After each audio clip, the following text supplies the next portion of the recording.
Jadi kali ini kita mau ngopi gunung ya Mas ya. Oke, siap Mas.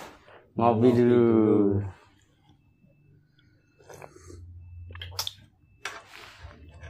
Jadi Mas Mahmud ini teman-teman, dia ini seorang porter gunung di Jawa Tengah.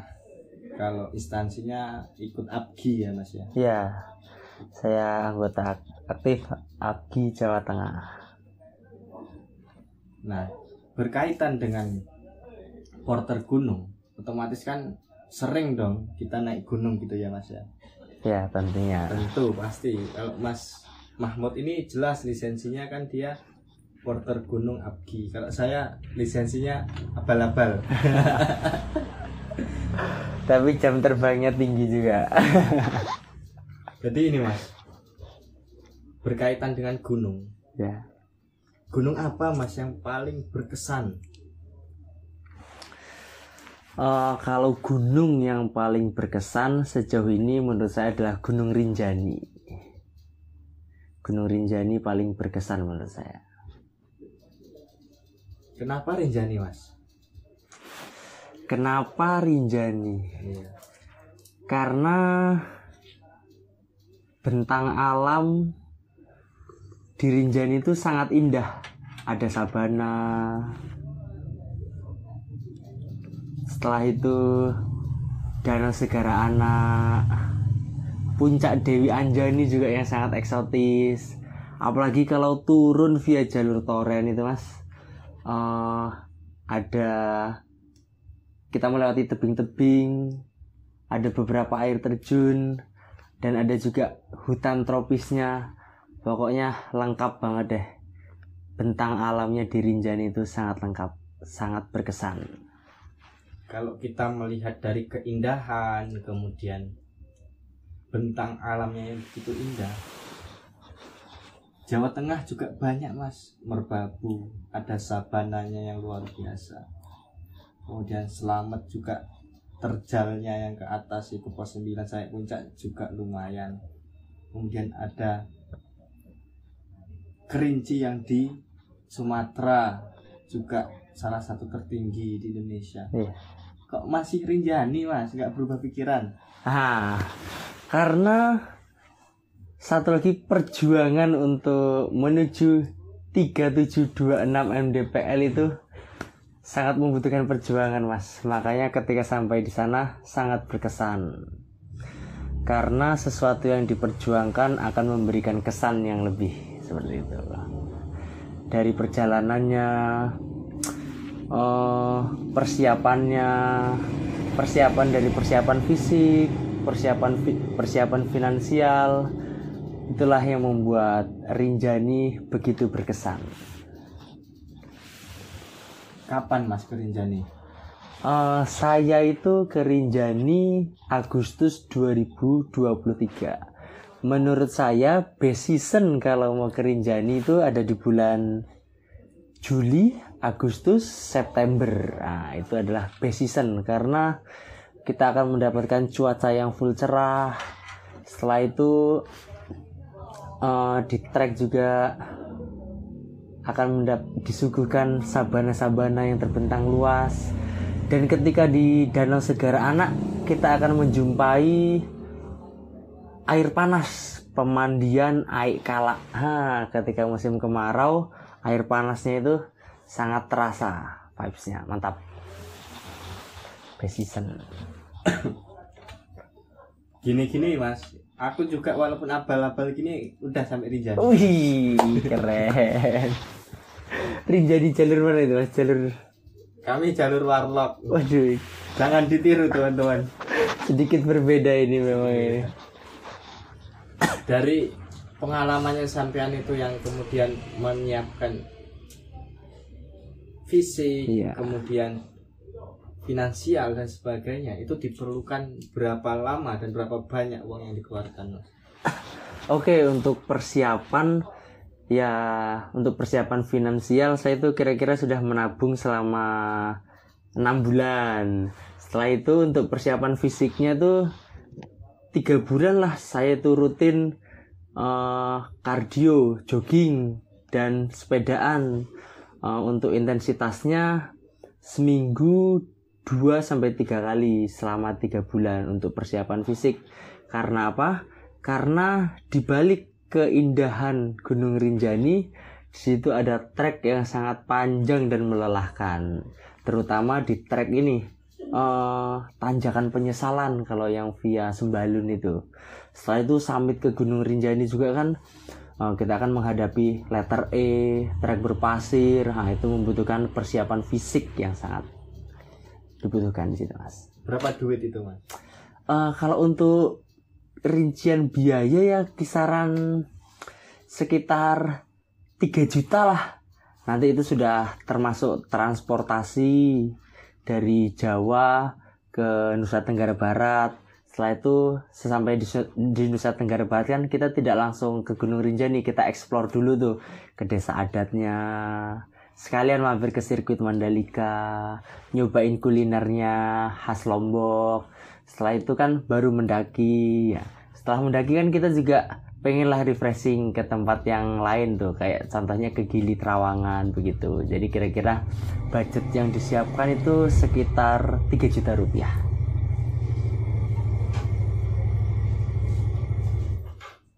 Budget 3 juta. Persiapan fisik tadi berapa bulan? 3 bulan. 3 bulan. Ini baru pendaki, teman-teman. Aku kemarin berangkat mendadak nggak olahraga. Jalurnya jalur warlock. Duitnya 1,5. Ya, tidak untuk ditiru, bisa dilakukan untuk yang sudah pro. Iya.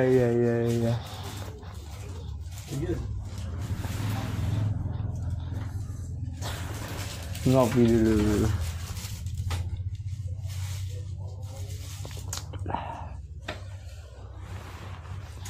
Kita kan ibaratnya porter ya, Mas ya. Kita kan porter. Ya. Ketika kita ke Rinjani, apa Mas bedanya dengan porter-porter Jawa Tengah, Jogja ini? Iya, saya juga memperhatikan lah, porter di Rinjani itu memiliki perbedaan yang sangat signifikan dengan porter-porter di Jawa. Terutama menggunakan alat angkutnya. Alat angkut porter di Rinjani itu menggunakan pikulan. Kalau porter lain itu kan menggunakan tas biasa. Kalau di Rinjani berbeda, menggunakan pikulan. Nah, pikulan tradisional yang dianyam dari bambu. Nah, mereka juga daya angkutnya tuh bisa lebih banyak dibanding porter-porter lain yang menggunakan carrier, karena kan space-nya bisa diatur lah, bisa lebih luas. Setelah itu juga kekuatan porter Rinjani itu perlu diakui berbeda. Dari fisik mereka sangat kuat. Setelah itu kesederhanaan porter Rinjani juga. Porter Rinjani itu sangat sederhana, Mas. Mereka menggunakan outfit seadanya. Alas kaki pun hanya beralaskan swallow. Nah, bukan berarti tidak safety ya, tapi karena mereka mungkin sudah terbiasa menggunakan peralatan yang seperti itu, jadi aman dan nyaman. Nah, itulah yang dilakukan porter Rinjani. Istimewa pokoknya, Mas. Istimewa ya. Tadi kan bukan berarti tidak safety. Gimana teman-teman, safety nggak itu? Dengan kondisinya, porter Rinjani memang sangat-sangat unik, kita akui lah semuanya. Selain dia ibaratnya fisiknya kuat, katanya pernah dikasih sepatu, Iya. dijual, Mas. Kacau. Ya mungkin karena apa ya, kurang nyaman. Karena sesuatu yang dipaksakan kan akan berakhir tidak nyaman, Mas. Aduh, mereka mungkin sudah nyaman menggunakan swallow itu kan. Selain swallow, tendanya cuman pakai flysheet. Iya. Dan uniknya porter-porter Rinjani itu ya, dari segi fisik mereka lebih tahan dingin lah. Menggunakan tendanya tuh ya seperti shelter emergency ya. Menggunakan tenda dari flysheet mereka sudah merasa nyaman. Kesederhanaan porter Rinjani itu. Selain porter, Mas, kita kan jauh ya istilahnya. Ada nggak budaya yang berbeda mungkin dari masyarakatnya yang kita temuin di daerah sana? Oh iya, pastinya ada. Karena kan Rinjani itu terletak di di Pulau Nusa Tenggara, Provinsi Nusa Tenggara Barat. Tentunya kultur dan adat di sana berbeda dengan di Jawa. Mayoritas warga di sana itu Muslim dan Hindu. Dan Hindunya itu hampir seperti di Bali, dari bahasanya itu juga yang saya dengar, cara mereka berbicara tuh seperti orang Bali, menyebut teman mereka dengan sebutan semeton. Nah, semeton Rinjani. Nah, adalah keunikan tersendiri. Dan ketika saya ke Lombok itu sedang dilaksanakan beberapa acara adat, seperti ada arak-arakan apalah, saya juga kurang paham kemarin itu. Pokoknya ada acara adat di sana dan mereka menggunakan baju adat yang baju putih, setelah itu menggunakan kain sarung atau kebaya lah, seperti itu. Adatnya luar biasa di Lombok itu. Sama ini Mas, aku itu pernah ngobrol sama teman Ya. Dia ngomong kayak gini, yang katanya di media sosial kita ketika di letter E, Iya. kita melangkah 3 kali, kita turun 2 kali. Kayak gitu nggak sih kayaknya? Iya. Katanya bullshit itu Mas. Gimana itu? Kalau menurut saya memang trek Rinjani itu berat. Tapi kan beratnya trek Rinjani bisa kita antisipasi dengan persiapan fisik tadi itu. Memang trek summit Rinjani itu apalagi di letter E-nya tuh, waduh, memang trek konturnya itu pasir dan batu yang 3 kali naik 2 kali turun, 3 kali langkah naik 2 kali langkah turun. Itu memang benar adanya. Jadi ketika menghadapi trek summit Rinjani itu bukan hanya fisik yang kuat, tapi juga mental yang harus lebih kuat. Karena menghadapi cuaca yang cukup dingin, momen summit itu kan biasanya dilakukan dini hari, menahan kantuk dan lain sebagainya. Nah, itu memang benar adanya. Tapi kita bisa mempersiapkan, meminimalisir dengan persiapan fisik, dengan istirahat yang cukup, dengan asupan makanan yang sehat dan bergizi. Ya, begitulah kira-kira untuk menghadapi trek summit Rinjani, Mas. Berarti benar itu ya Mas ya? Iya, benar adanya seperti itu, Mas. Memang berat sih trek Rinjani. Karena kata temanku lebay katanya kayak gitu. Iya sih.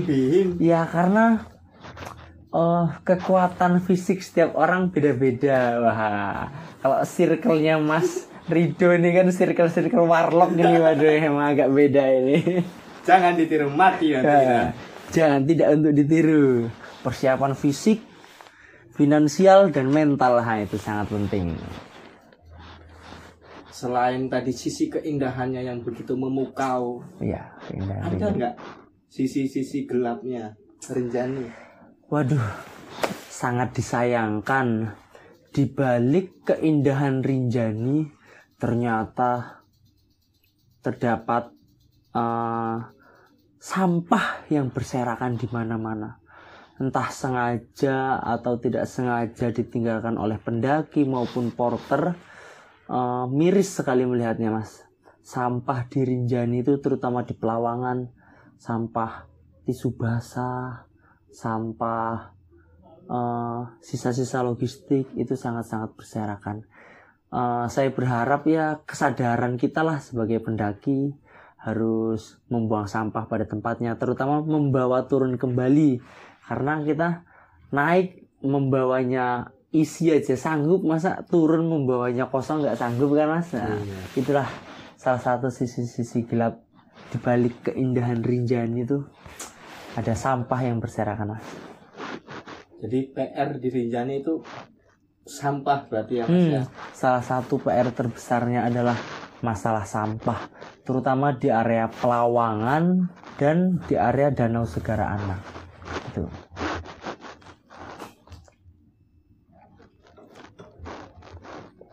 Di Segara Anak itu kan sangat terkenal. Wah, kita mau mancing gitu. Gimana Mas pengalaman mancing di sekarang? Atau jangan-jangan mancingnya bukan ikan? Waduh. Kalau salah satu daya tarik Gunung Rinjani tidak hanya di treknya, tidak hanya di puncaknya, terletak di Danau Segara Anaknya. Banyak juga wisatawan yang datang ke Rinjani itu tidak untuk summit. Nah, mereka sengaja datang ke Rinjani untuk menyambangi Danau Segara Anak, untuk memancing. Karena dari Balai Taman Nasional Gunung Rinjani itu memang merilis bibit-bibit ikan setiap tahunnya ke Danau Segara Anak. Makanya walaupun banyak orang yang berkunjung ke Rinjani, banyak yang memancing, tapi stok ikan di Danau Segara Anak itu masih tetap banyak, masih tetap lestari lah. Nah, itu salah satu daya tarik Gunung Rinjani adalah terletak di Danau Segara Anak. Sangat indah. Tadi kan udah keindahan, sisi gelap, kemudian ramah tamah tentang border dan lain sebagainya. Mungkin pesan buat kami lah Mas, buat kami orang-orang yang ingin mendaki ke Rinjani. Pesannya apa Mas? Kalau menurut sepengalaman saya, untuk teman-teman yang ingin mendaki ke Rinjani, persiapkanlah fisik dengan matang, dengan melakukan program latihan. Setelah itu persiapkan juga finansialnya, karena pendakian Gunung Rinjani ini kan tergolong yang lumayan jauh lah, butuh effort, butuh biaya lebih. Jadi kita pengen nih satu kali ke Rinjani dan itu membuat kesan yang terbaik lah. Nah, maka dari itu perlu mempersiapkan fisik, mental, finansial, dan mencari best season kalau ingin ke Rinjani. Ya, menurut saya best season ketika ingin mendaki Rinjani adalah ada di bulan Juli, Agustus sampai September. Begitu kira-kira. Gitu teman-teman. Nah, buat kalian yang mau ke Rinjani, semoga disegerakan. Jangan ditiru lewat jalur warlo. Jangan ditiru, hanya dilakukan oleh para